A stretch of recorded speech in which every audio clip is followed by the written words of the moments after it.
পৃথিবীর এক প্রান্তে এমন এক সমুদ্র সৈকত আছে যেখানে রাতের অন্ধকারে সমুদ্রের ঢেউগুলো বালিতে আছাড়ে পড়ার সময় সাধারণ সাদা ফেনা নয় বরং হীরের মতো উজ্জ্বল নীল আলো ছড়িয়ে দেয়।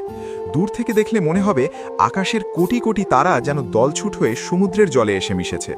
প্রকৃতির এই মায়াবী রূপ দেখতে পর্যটকেরা ভিড় করেন মালদ্বীপের এক ছোট্ট দ্বীপে, যার নাম ভাদু আইল্যান্ড। অন্ধকারে নীল আলোয় মোড়ানো এই সৈকতটি বিশ্বজুড়ে সি অফ স্টার্স বা তারার সমুদ্র নামে পরিচিত। মালদ্বীপের রাজধানী মালে থেকে প্রায় ১৯৪ কিলোমিটার দূরে রা অ্যাটলে অবস্থিত এই ছোট্ট ভাদু দ্বীপ। দ্বীপটির দৈর্ঘ্যে মাত্র ১.৪ কিলোমিটার এবং প্রস্থে ০.৪ কিলোমিটার।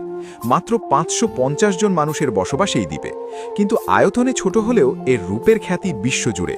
বিশেষ করে যখন সূর্য ডুবে রাত নামে তখন এই সৈকতটি এক অপার্থিব সৌন্দর্যে সেজে ওঠে। প্রতি বছর হাজার হাজার পর্যটক শুধু এই নীল আলোর আলপনা দেখতেই এখানে ছুটে আসেন। অনেকের মনেই প্রশ্ন জাগতে পারে, সমুদ্রের জলে হঠাৎ এমন আলো আসে কোথা থেকে? এর পেছনে রয়েছে এক চমৎকার বৈজ্ঞানিক ব্যাখ্যা। আমরা জানি জোনাকি পোকা যেমন নিজের দেহে আলো তৈরি করতে পারে, ঠিক তেমনি সমুদ্রের গভীরেও এমন কিছু জীব আছে যারা রাসায়নিক বিক্রিয়ার মাধ্যমে আলো তৈরি করতে সক্ষম। একে বিজ্ঞানের ভাষায় বলা হয় বায়োলিউমিনেসেন্স। ভাদু দ্বীপের সৈকতে এই উজ্জ্বল নীল আলোর মূল কারিগর হল এক ধরনের অতি ক্ষুদ্র সামুদ্রিক উদ্ভিদ, যার নাম ডিনোফ্লাজেলেটিস। এই ক্ষুদ্রাতি ক্ষুদ্র উদ্ভিদের দেহে থাকে লুসিফেরিন ও লুসিফেরেজ নামক বিশেষ দুটি পদার্থ। যখন সাগরের জলে অক্সিজেনের উপস্থিতি বৃদ্ধি পায় তখন এক রাসায়নিক বিক্রিয়ার মাধ্যমে এই শক্তি আলোক শক্তিতে রূপান্তর হয়। তৈরি হয় এক ধরনের ঠান্ডা আলো, আর সেই আলোর রঙই হলো মায়াবী নীল। মজার ব্যাপার হলো এই ফাইটোপ্ল্যাঙ্কটনগুলো সারাক্ষণ আলো ছড়ায় না। সাগরের ঢেউ যখন পাড়ে আছড়ে পড়ে কিংবা কেউ যখন জলে পা রাখে তখন সেই কম্পন বা চাপের ফলে এরা আলো বিচ্ছুরণ করে। মূলত আত্মরক্ষার কৌশলী হিসেবেই তারা এটি করে থাকে। কোনো শিকারী বা আক্রমণকারী প্রাণীকে বিভ্রান্ত করতে তারা এই আলোক ফিনকি ছড়ায়।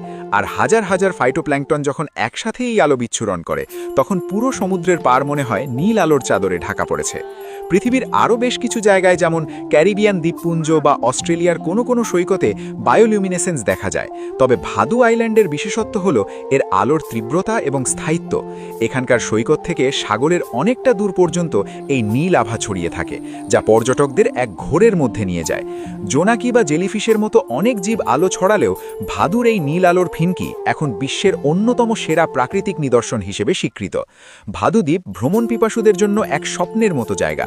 প্রবাল প্রাচীরে ঘেরা স্বচ্ছ জল আর দিনের বেলার ধবধবে সাদা বালু, সব মিলিয়ে এটি এমনিতেই চমৎকার, কিন্তু রাতের সেই নীল আলোর জাদুই মূলত একে অনন্য করে তুলেছে। পর্যটকরা এখানে এসে সমুদ্রের জলে পা ডুবিয়ে হাঁটলে তাদের পায়ের ছাপগুলোও নীল হয়ে জ্বলে ওঠে, যা এক অবিশ্বাস্য অভিজ্ঞতা। প্রকৃতি আমাদের জন্য কত যে